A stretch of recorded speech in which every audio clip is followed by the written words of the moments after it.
Well, hello folks, just a quick video. Yesterday I realized that I got off on my dogma is better than your dogma tangent, and I forgot to summarize the books.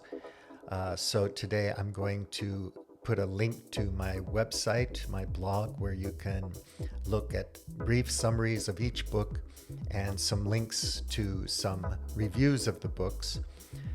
It's a really important topic, I think, and a very, very interesting one. The book I'm listening to now, The Alignment Problem, is fascinating. It really is. And I'm having so much fun with it.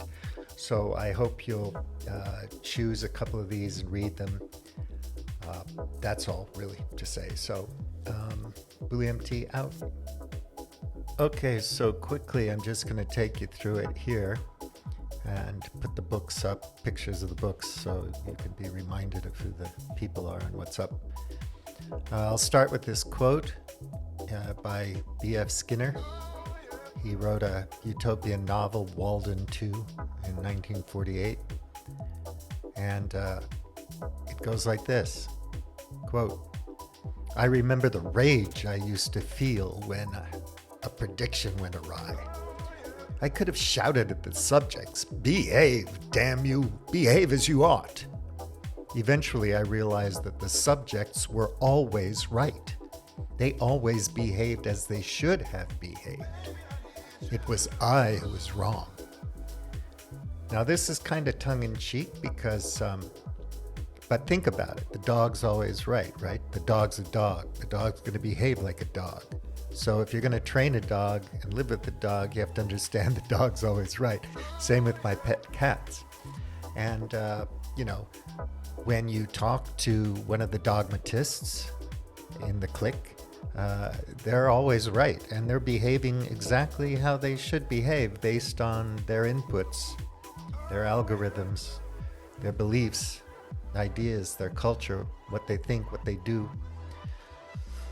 So anyway, the first one I'll say right now is Superintelligence, Paths, Dangers, and Strategies by Nick Bostrom. I've been interested in him for years. He's a really fascinating guy. He's written so many papers and on so many subjects. It's pretty damn deep. But anyway, so he's talking about, all the things that I talked about yesterday, but in particular, machine learning and evolutionary algorithms and whole brain emulation. Again, you have to have aligning goals between our values and superintelligent systems. And so what are humanity's values? Can we go across cultures and decide on that so that we can work together and collaborate? Or are our values just going to be so different? Romanian versus Czech values, Thai versus Myanmar, or whatever. Are there commonalities that make it easy for us to collaborate in this space, AI? So he explores the challenges of creating that kind of alignment and some kind of controllable superintelligence. Yeah, unplug it, I always say. But, once it's into everything, people are literally wound up with it. So how do you unplug it? If you do that, you unplug everything, the whole system, the civilization. So, you have to program values into this thing. So what are the values that matter to us? And this has global implications, of course. So it's again, all these books are call to action books. Get involved, do something, think about it, learn about it, tell your leaders. So the next book is Life 3.0, Being Human in the Age of Artificial Intelligence by Max Tegmark. Max is also a fascinating individual. You can see him on YouTube and read a lot of his articles and books, and you can see him on interviews and everything like that.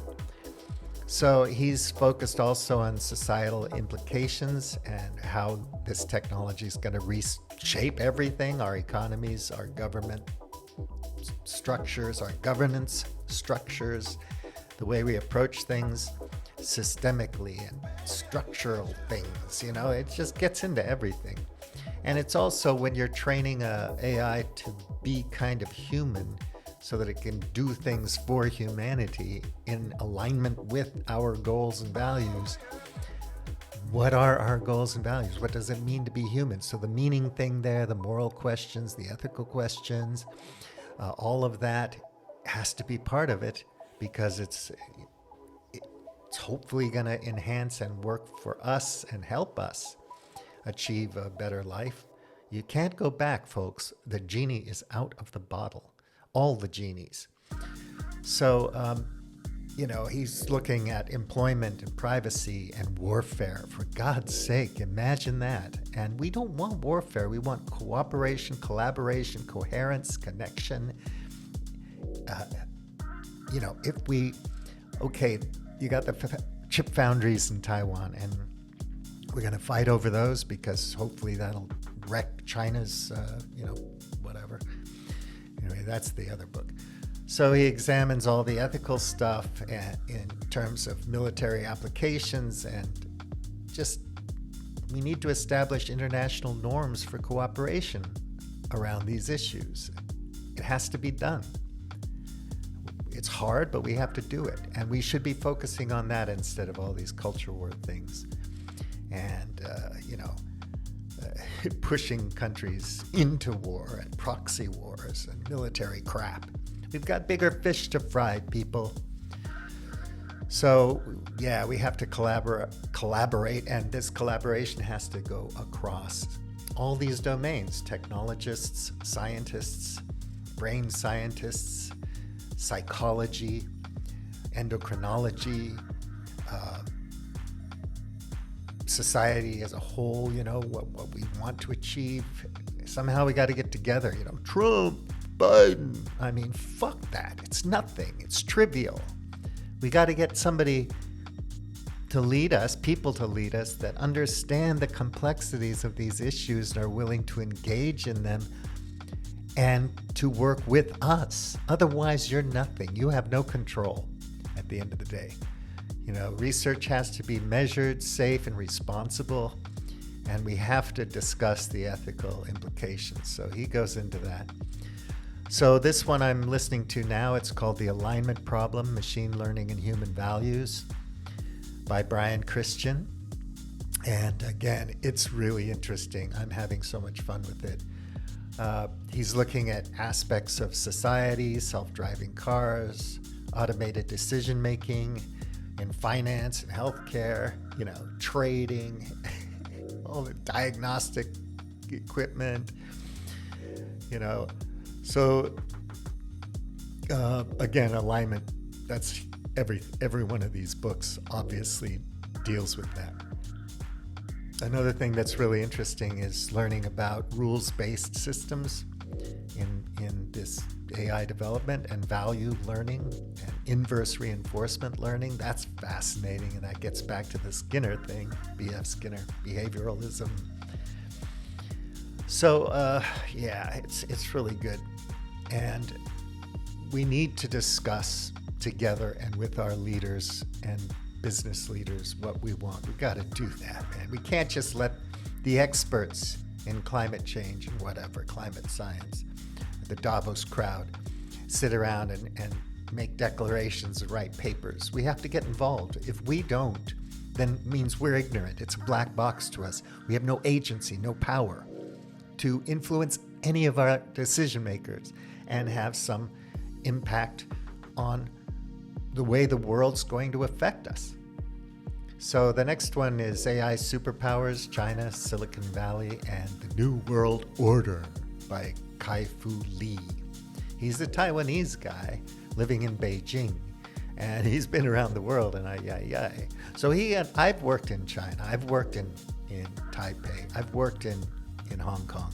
So I know how these businesses over there and people cooperate. They don't want to be enemies any more than Ukraine and Russia wanted to be enemies.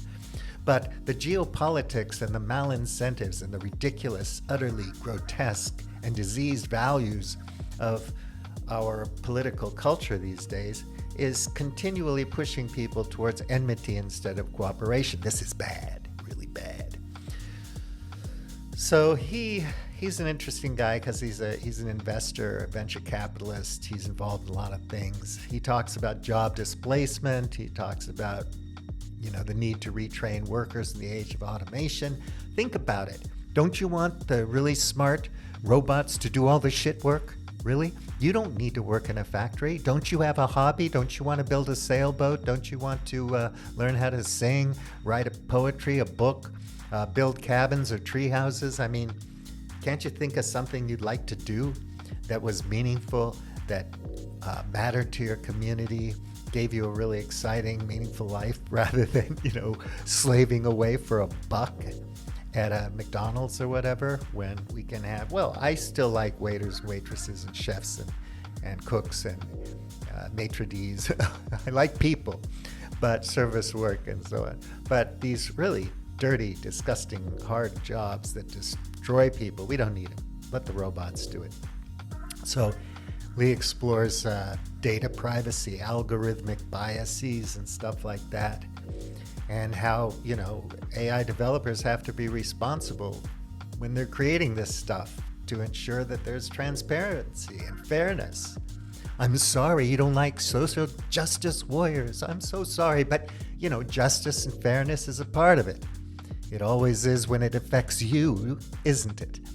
So the emphasis, on human-centric approach and that kind of thing. Again, what are these AIs for? If they're intelligent, they're going to be kind of like us, and they're going to be working for us, hopefully, and not against us, like the paperclip maximizing machine example that I always refer to. So AI supremacy is a big deal. It's going to reshape geopolitical landscape. So are we going to do this together? Are we going to do this as an arms race and eventually a war that's extremely destructive? Whereas superintelligence might just decide that we're too fucking stupid to exist and just get rid of us. I don't know. That's science fiction, but you know what I mean.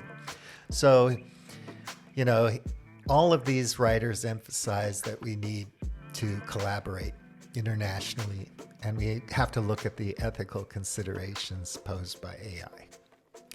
All right, thank you for listening. Go to my website and get some links.